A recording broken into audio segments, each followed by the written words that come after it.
Bismillahirrahmanirrahim. Bismillahirrahmanirrahim. Sahabat, menjadi sosok ayah ideal, menjadi sosok suami ideal, bahkan menjadi sosok pemimpin ideal di dalam kehidupan, tentu saja menjadi bagian dari harapan. Saat kita bercermin kepada Al-Quran, Allah Subhanahu wa Ta'ala memberikan kepada kita sebuah bimbingan dan arahan yang demikian indah.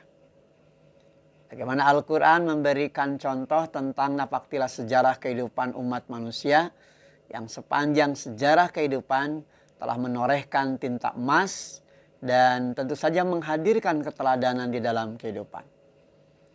Nabiullah Ibrahim alaihissalam adalah bagian dari sosok yang berkarakter. Dia tidak hanya sukses sebagai seorang ayah, tidak hanya sukses sebagai seorang suami, tapi dia juga sukses menjadi seorang pemimpin di tengah-tengah umat. Di dalam Al-Quran surat Al-Baqarah di ayat ke-127, Allah Subhanahu wa Ta'ala berfirman, "Wa idh yarfa'u Ibrahimul qawa'ida minal baiti wa Ismail." Dan ingatlah tatkala Ibrahim meninggikan pondasi Baitullah bersama-sama dengan Ismail.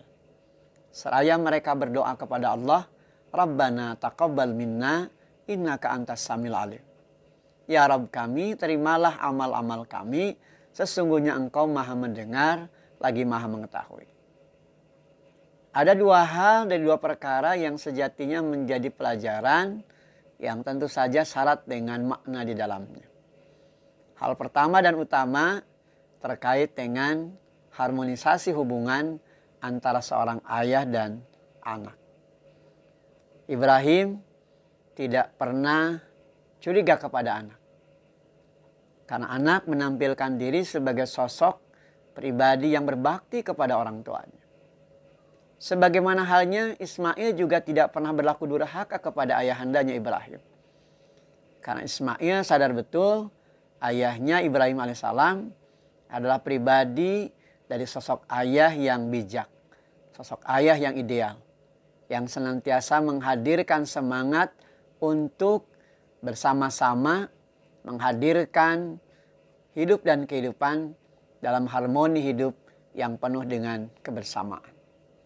Tatkala membangun fondasi Baitullah, diajak sertanya Ismail, dan ini adalah bagian dari penguatan langkah di dalam membangun proses regenerasi.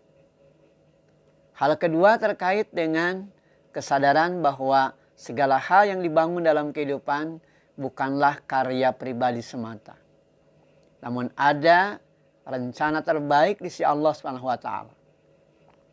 Sehingga tatkala Ibrahim berhasil membangun fondasi Baitullah, ia kembalikan karya-karyanya kembali kepada Allah. Doa Ibrahim menjadi bagian dari pembelajaran bagi kita bagaimana hal itu menguatkan bahwa kesadaran akan rekayasa Allah dalam segala hal menjadi penguat bagi setiap harapan di dalam kehidupan. Rabbana taqabbal minna innaka antas samil alim. Ya Rabb kami, terimalah amal-amal kami. Sesungguhnya Engkau Maha mendengar lagi Maha mengetahui. Ibrahim sadar betul bahwa karya monumentalnya tidak akan mungkin berhasil mencapai sasaran bahkan harapan dalam kehidupan kalau bukan Allah yang telah memberikan penguatan bagi proses keberhasilan pembangunan Baitullah.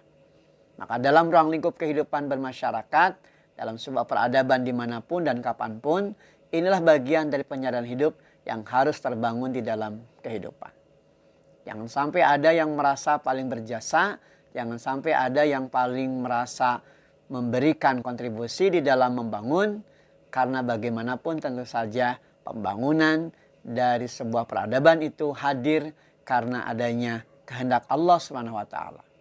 Kita bisa saja berkarya, namun satu hal, karya-karya kita tentu saja tidak akan mungkin mencapai apa yang menjadi harapan kita kalau bukan karena kehendak Allah Subhanahu wa Ta'ala. Maka dua pilar inilah yang sejatinya menjadi penguatan dalam kehidupan, bagaimana menghadirkan karakter hidup yang benar-benar menjadi pribadi yang ideal sepanjang zaman. Bukan hanya sebagai sosok ayah, bukan hanya sebagai sosok suami, tapi juga tentu sebagai sosok pemimpin di tengah-tengah umat. Walhamdulillahirabbil alamin. Alhamdulillah.